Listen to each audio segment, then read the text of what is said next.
Hello there. It's time to talk about OBIEE architecture. The first thing in architecture is the source database. OBIEE can connect to most of the database which can be connected with JDBC or ODBC connection. What you see here is a relational database. It can be a data warehouse. OBIEE can also connect to cube database like S-base cubes. It can connect to files. It can also connect to XML database. That's about source databases. The heart of OBIEE architecture is BI server and OBIEE repository. OBIEE repository is where OBIEE stores the metadata of the source database tables. For example, if OBIEE reports are created out of data warehouse data, then OBIEE repository database contains the metadata of the data warehouse tables. By metadata, it contains the table name, table field type, whether it is number, varchar, and also OBIEE repository contains the data modeling details like aggregation details, star schema format details, connection pool details, all those things. And the front end tool which directly connects with OBIEE repository database is OBIEE admin tool. This is the tool which is used by OBIEE data modeler to model the data. The tool contains three layers: physical layer, business layer, and presentation layer. At the physical layer level, the connection pools are created between the OBIEE repository and the source database, and then the metadata is imported from the source database in OBIEE repository database. Next layer in OBIEE admin tool, which is also called RPD, is business layer. It's also called business mapping layer or BMM layer. This is where OBIEE forces you to model your data in star schema format. You cannot go to the next stage unless you model your data in star schema format in business model and mapping layer. After you model your data, the next layer is presentation layer. Presentation layer is what is visible to OBIEE users who are responsible for creating OBIEE components like reports, dashboards, and all those. Based on the requirements, data modeler publishes the data elements from business layer to presentation layer.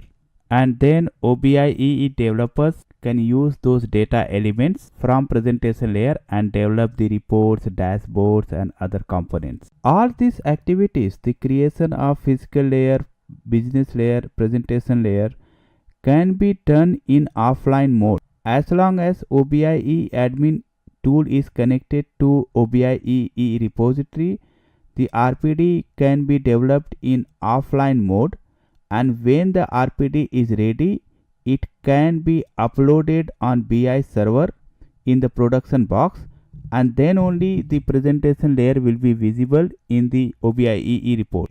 BI server architecture is like other Fusion middleware components.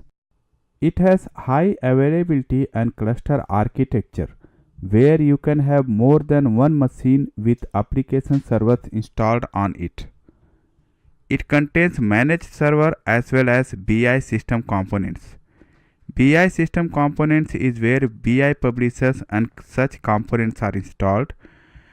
Likewise, managed server contains lot of other components. We will detail on this later. For now, understand that you can have more than one application servers. They can be connected through node managers. All of these servers can be administered through admin server, which can be installed on any of these machines. For example, if you have two machines running application servers, admin server can be installed on any of those machines, and that admin server controls both the machines through node manager. Next thing in architecture is access level, which contains tools for development and delivery of user accessible objects like reports, analysis, and dashboards. Let's talk about BI Answers. BI Answers is used for ad hoc report and analysis development. The data elements exposed in presentation layer of RPD is visible in BI Answers. Using BI Answers, OBIEE users can drag and drop those data elements and develop their own reports and analysis. BI Answer is very popular among BI developers and users, and it is used for ad hoc query as well as developing analysis and dashboards. Once the reports are developed using BI Answers, they are stored in catalog. Next well-known component is dashboard. Dashboards are like your car dashboards. It has a lot of information in form of pre-built, well-aligned, well-visualized reports, analysis, metrics on a single page. Each analysis can have features like drill down, actionable links, and lot of other things. Next one and very useful tool is Agent. Agent is used for OBIEE object scheduling. You can do event-based scheduling using agents. In case you are wondering what is event-based scheduling is when you say, alert me if my profit margin goes below 20%. Let's talk about Microsoft Office interaction. OBIEE has two very useful tools which can help you to port your reports, analysis, and dashboards to MS Office tools like Excel. These tools are SmartView and Add-on. Oracle got SmartView from Hyperion. Users have to install SmartView on their computer. Using SmartView, most of the OBIEE reports, analysis, and dashboards can be run through Excel. Microsoft Office add-on tool has limited functionalities in comparison with SmartView.